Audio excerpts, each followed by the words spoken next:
ಎಲ್ರಿಗೂ ನಮಸ್ಕಾರ. ಕೆರಿಯರ್ ಅಂದ್ರೆ ಒಂದು ಏಣಿ. ಅದನ್ನ ನೇರವಾಗಿ ಹತ್ಕೊಂಡು ಹೋಗ್ಬೇಕು ಅಂತಾನೆ ನಾವೆಲ್ಲ ಅನ್ಕೊಂಡಿದೀವಿ ಅಲ್ವಾ? ಆದ್ರೆ ನಿಜವಾಗ್ಲೂ ಯಶಸ್ಸಿಗೆ ಇದೊಂದೇ ದಾರಿನಾ? ಇವತ್ತು ನಾವು ದಿ ಡಿಟೂರ್ ಸಿಇಒ ಅನ್ನೋ ಪುಸ್ತಕದ ಬಗ್ಗೆ ಮಾತಾಡೋಣ. ಯಶಸ್ಸು ಅಂದ್ರೆ ಹೀಗಿರ್ಬೇಕು ಅನ್ನೋ ನಮ್ಮ ಹಳೆ ನಂಬಿಕೆಗಳಿಗೆ ಈ ಪುಸ್ತಕ ಒಂದು ದೊಡ್ಡ ಪ್ರಶ್ನೆ ಹಾಕುತ್ತೆ. ಅಷ್ಟೇ ಅಲ್ಲ, ನಾವು ಅನ್ಕೊಂಡಿರದ ದಾರಿಗಳೇ ನಮ್ಮನ್ನೊಬ್ಬ ಒಳ್ಳೆ ಲೀಡರ್ ಆಗಿ ಮಾಡಬಹುದು ಅಂತಾನೂ ಹೇಳುತ್ತೆ. ಇದು ನಮ್ಮ ಕೆರಿಯರ್ ಬಗ್ಗೆ ಯೋಚನೆ ಮಾಡೋ ರೀತಿಯನ್ನೇ ಸಂಪೂರ್ಣವಾಗಿ ಬದಲಾಯಿಸಬಹುದು. ಸರಿ, ಶುರು ಮಾಡೋಕ್ಕೂ ಮುಂಚೆ ಒಂದು ಕ್ಷಣ ಯೋಚನೆ ಮಾಡೋಣ. ಲೀಡರ್ಶಿಪ್ ಅನ್ನೋದು ಒಂದು ಸ್ಟ್ರೀಟ್ ರೋಡಾ? ಒಂದಾದ್ಮೇಲೆ ಒಂದು ಮೆಟ್ಲು ಹತ್ತಿ ಮೇಲೆ ಹೋಗ್ಬೇಕು ಅಂತ ಸಮಾಜ ನಮ್ಗೆ ಹೇಳ್ಕೊಟ್ಟಿದೆ. ಆದ್ರೆ ರಿಯಾಲಿಟಿ ಹಾಗೆ ಇದೆಯಾ? ಬಹುಶಃ ಇಲ್ಲ. ಇವತ್ತು ನಾವು ಮಾತಾಡೋ ವಿಷಯದ ಮೂಲನೇ ಈ ಪ್ರಶ್ನೆ. ಇಲ್ಲಿ ನೋಡಿ, ಕೆರಿಯರ್ ಪಾತಿನ 2 ಚಿತ್ರಣಗಳಿವೆ. ಎಡಗಡೆ ನಾವೆಲ್ಲ ಅನ್ಕೊಳ್ಳೋ ಹಾಗೆ ಪರ್ಫೆಕ್ಟ್ ಆಗಿ ನೇರವಾಗಿ ಮೇಲೇರುತ್ತಿರೋ ದಾರಿ. ಆದ್ರೆ ಬಲಗಡೆ ನೋಡಿ, ಹೆಚ್ಚಿನ ಸಕ್ಸಸ್ಫುಲ್ ಲೀಡರ್ಗಳ ನಿಜವಾದ ಜರ್ನಿ ಹೀಗಿರುತ್ತೆ. ಅಂದ್ರೆ ತಿರುವು ಮುರುವು, ಅಡ್ಡದಾರಿ ಎಲ್ಲವೂ ಇರುತ್ತೆ, ಆದ್ರೂ ನಿಧಾನವಾಗಿ ಮೇಲಕ್ಕೆ ಹೋಗ್ತಾ ಇರುತ್ತೆ.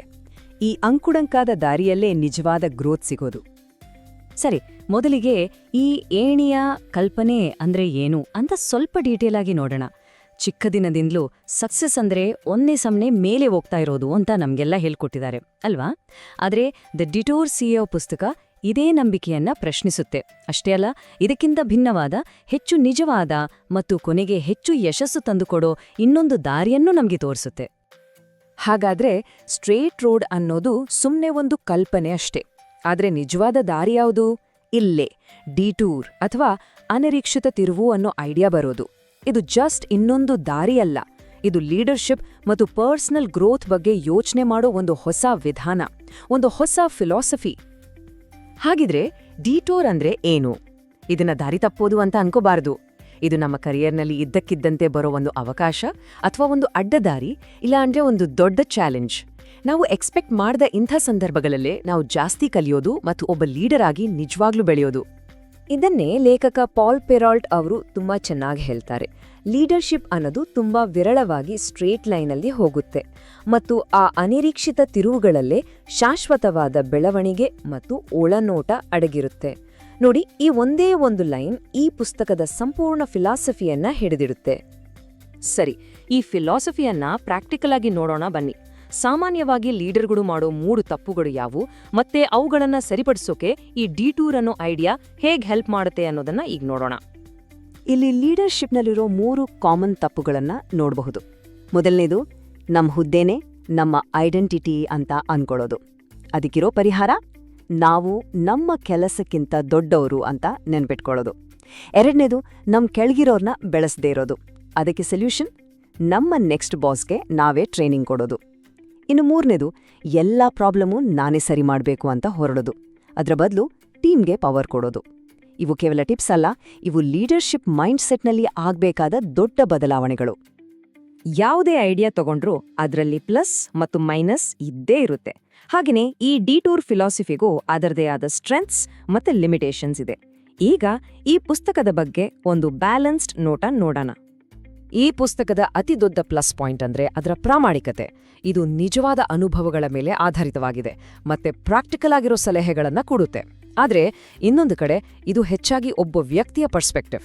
ಹಾಗಾಗಿ ಇದರಲ್ಲಿ ದೊಡ್ಡ ಮಟ್ಟದ ಡೇಟಾ ಅಥವಾ ತುಂಬಾನೇ ಆಳವಾದ ಸ್ಟ್ರಾಟಜಿ ಇರ್ಲಿಕ್ಕಿಲ್ಲ. ಇದನ್ನು ಕೂಡ ನಾವು ಗಮನದಲ್ಲಿಟ್ಕೊಳ್ಬೇಕು. ಸರಿ, ಇಲ್ಲಿವರೆಗೂ ನಾವು ಫಿಲಾಸಫಿ ಬಗ್ಗೆ ಅರ್ಥ ಮಾಡ್ಕೊಂಡ್ವಿ. ಈಗ ಬರೋಣ ಅತಿ ಮುಖ್ಯವಾದ ಭಾಗಕ್ಕೆ. ಅಂದ್ರೆ ಇದನ್ನೆಲ್ಲ ನಮ್ಮ ಸ್ವಂತ ಕರಿಯರ್ಗೆ ಹೇಗೆ ಅಪ್ಲೈ ಮಾಡೋದು. ನಮ್ಮ ಕೊನೆಯ ಸೆಕ್ಷನ್ನಲ್ಲಿ ಈ ಜ್ಞಾನವನ್ನ ಆಕ್ಷನ್ ಆಗಿ ಬದಲಾಯಿಸೋಕೆ ಒಂದು ಕ್ಲಿಯರ್ ಪ್ಲಾನ್ ನೋಡೋಣ. ಇದನ್ನ ಕಾರ್ಯರೂಪಕ್ಕೆ ತರೋಕೆ ಇಲ್ಲಿದೆ ನೋಡಿ ಒಂದು 4 ಸ್ಟೆಪ್ ಪ್ಲಾನ್. ಸ್ಟೆಪ್ 1, ಹಿಂದೆ ಜೀವನದಲ್ಲಿ ಬಂದಿದ್ದ ಡಿಟೂರ್ಗಳ ಬಗ್ಗೆ ಯೋಚನೆ ಮಾಡಿ ಅದರಿಂದ ಏನ್ ಕಲ್ತ್ಲಿ ಅಂತ ನೆನಪು ಮಾಡ್ಕೊಳ್ಳಿ.